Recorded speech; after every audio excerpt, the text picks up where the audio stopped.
পূর্ণম কুমার সাউয়ের বাড়িতে আমরা এই মুহূর্তে রয়েছি রিষড়ায়।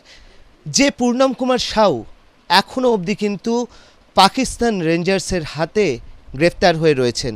সংঘর্ষ বিরতি তো হয়েছে, আপনারা কোনো খবর পেয়েছেন পূর্ণম কুমার সাউ কীরকম আছেন বা বিএসএফ থেকে কিছু খবর দিয়েছে আপনাদের? না, জানানো হয়নি এখনও।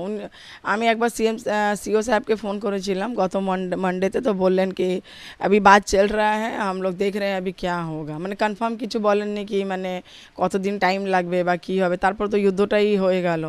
হ্যাঁ, সবাই তো এটাই বলছিল গো, এখানকার একটা পাইলট আর একটা फौजी ধরা পড়েছেন, তো এখন এক্সচেঞ্জ হবে। ওনারা বলবেন কি আপনি मेरा फौजी को दीजिए तब हम आपके, ये बात का क्लियर हुआ था। लेकिन अभी भी कहाँ, अभी भी तो कुछ भी पता नहीं चल रहा है। দেখুন, আমার এইটাই অনুরোধ, যা করার ছিল সব হয়ে গেল। যুদ্ধ ছিল, যুদ্ধটা হয়ে গেল। পেহেলগ্রাম যে অ্যাটাক হয়েছিল সেটা বদলা নেওয়ার ছিল, সেটাও হয়ে গেল। কাইন্ডলি আমি হাত জোড়ে রিকোয়েস্ট করছি কি প্লিজ পিকে সাউর ম্যাটারটা একটু দেখা যাক। আমি এই 15 দিন থেকে সবাইকে বলে রেখেছি কি প্লিজ আমি 10 মিনিটের জন্য আমাদের স্টেট ম্যাডাম যে আছেন মমতা দিদি, ওনার সাথে দেখা করতে চাই। উনি আমাদের একটা স্টেটের সিএম, ওনার একটা কথা ভ্যালু আছে। উনি যদি আমাদের সরকারকে একটু রিকোয়েস্ট করেন, মানে নরেন্দ্র মোদী স্যারকে যদি রিকোয়েস্ট করেন, তো হয়তো কিছুতে ইফেক্ট পড়বে।